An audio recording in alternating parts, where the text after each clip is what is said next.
Perjuangan setiap ibu menghadirkan sang buah hati ke dunia dengan selamat selalu melewati pertarungan yang penuh resiko. Seperti halnya yang dirasakan artis dan politisi Rachel Maryam. Setelah berhasil melahirkan bayi laki-laki lewat operasi sesar pada Sabtu 3 Oktober 2020 yang lalu, Rachel dikabarkan mengalami pendarahan hebat. Akibat pendarahan tersebut, Rachel pun kehilangan banyak darah yang membuat dirinya membutuhkan transfusi darah. Di sisi lain, akibat komplikasi yang menyebabkan pendarahan tersebut, dokter akhirnya mengambil keputusan untuk melakukan tindakan cepat dengan cara operasi pengangkatan rahim. Pasca operasi sesar, Rachel mengalami komplikasi yang menyebabkan pendarahan hebat. Hal ini membuat dokter harus mengambil tindakan cepat untuk segera melakukan operasi kembali untuk menghentikan penyebab pendarahan dan diputuskan agar Rachel diangkat rahimnya.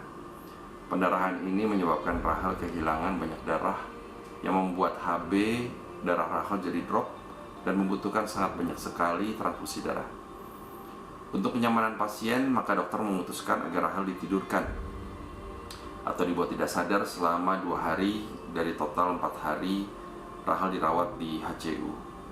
Jadi berita bahwa Rachel koma itu sepenuhnya kurang tepat, lebih tepatnya ditidurkan. Oke, jadi pada kondisi di mana perdarahan yang diakibatkan oleh ketidakmampuan rahim untuk berkontraksi dengan baik, maka cara untuk menyelamatkan ibu salah satunya adalah dengan terpaksa mengorbankan rahimnya. Nah, dalam hal ini pengangkatan rahim diperlukan supaya sumber-sumber yang berdarah di rahim itu bisa dihilangkan dengan cara diangkat. Nah, memang ini adalah suatu komplikasi yang tidak kita inginkan, tetapi ini adalah suatu cara untuk menyelamatkan nyawa dari pasiennya yang mengalami gangguan kontraksi rahim yang sangat parah. Ya, jadi ketidakmampuan rahim untuk berkontraksi sebetulnya bisa diakibatkan oleh banyak hal, mulai dari kondisi prakehamilannya, kemudian kondisi selama kehamilannya, ukuran bayinya, hingga proses persalinannya sendiri, jumlah anak, usia, adalah banyak hal yang bisa mempengaruhi kemampuan rahim untuk berkontraksi. Nah, memang gangguan kontraksi pada rahim itu seringkali menjadi hal yang tidak bisa diprediksi sebelumnya, tetapi bisa menjadi hal-hal yang diantisipasi. Nah, kemudian untuk hal-hal yang bisa diprediksi sebelumnya tentunya hanya bisa dilakukan bila kontrol hamilnya teratur. Tapi bila kontrol hamilnya tidak teratur, kontrol hamilnya tidak sesuai dengan standar yang baik, seringkali kontraksi rahim juga menjadi nggak bagus, dan itu adalah suatu komplikasi yang memang sering terjadi di dalam kehamilan.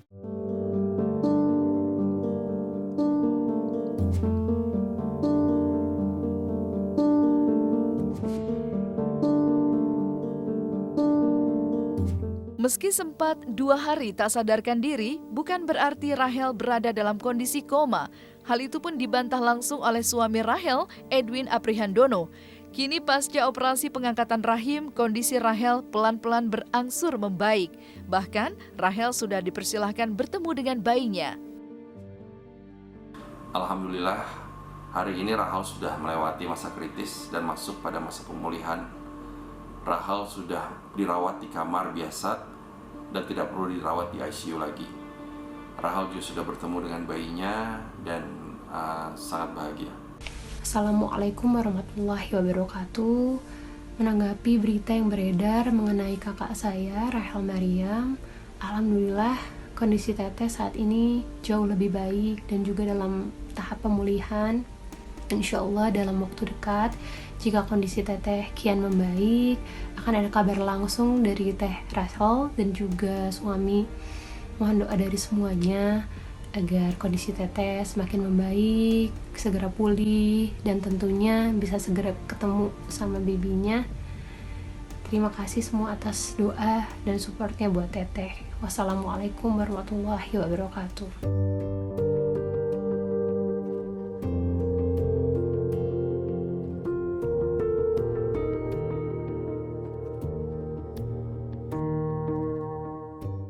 Meski kondisi Rachel mulai berangsur membaik, dukungan dan doa terus mengalir dari sahabat sesama publik figur untuk Rachel dan sang buah hatinya.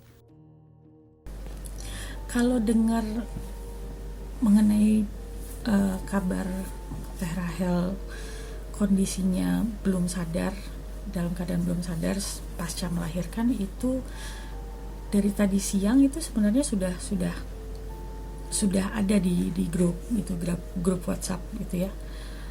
Terus saya cross check sama beberapa teman yang kebetulan berada di satu partai dengan Teteh, dan ternyata memang kabarnya itu betul gitu, valid lah, bukan hoax. Akhirnya saya mengkontak beberapa teman-teman juga, make sure lagi bagaimana keadaannya, karena kalau dilihat dari postingan terakhir Teteh kan dia excited banget gitu ya, nunggu karena mau melahirkan dan lain-lain.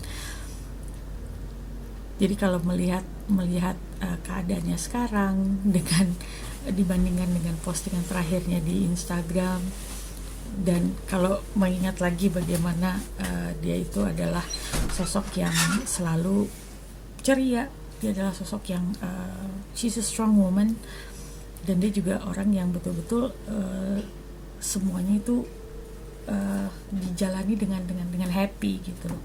Dia sedih waktu dengar dia harus melewati keadaan seperti sekarang, tapi ya saya dan teman-teman yang lain semuanya kita mendoakan supaya keadaannya kembali pulih seperti sedia kala, supaya bisa kembali berkumpul dengan keluarga, bisa ceria lagi, bisa secepatnya bertemu dengan babynya yang baru dilahirkan, dan suaminya juga, keluarganya semua diberikan ketabahan dan kesabaran. Hari Minggu itu kami dapat informasi baik dari keluarga dekat maupun dari pihak rumah sakit, karena kami selalu monitor kader kami bahwa Rahel Maryam sudah dalam keadaan baik, sudah belajar menyusui, dan ya keadaannya sudah dalam proses pemulihan. Keadaannya terus membaik, dan doakan kepada seluruh kerabat maupun pendukung dari Rahel Maryam supaya Rahel Maryam dapat segera kembali ke rumah dalam keadaan sehat beserta bayinya dalam keadaan. Ya, kami kebetulan mendapatkan berita bahwa setelah operasi memang kurang darah, tapi alhamdulillah PMI DKI itu dengan cepat dan tanggap memberikan bantuan kepada rumah sakit di mana Rahel dirawat, sehingga masalah kekurangan darah itu bisa cepat teratasi. Kalau sampai berapa kantongnya saya nggak hafal. Untuk kondisi saat ini insya Allah sudah sangat membaik. Barusan saya menjenguk Rahel, alhamdulillah bersyukur bahwa kondisinya sekarang sudah lebih baik, sehat, dan saya ingin mengucapkan selamat atas kelahiran putranya, dan kami doakan insya Allah segera sehat, putranya juga sehat dan menjadi anak soleh.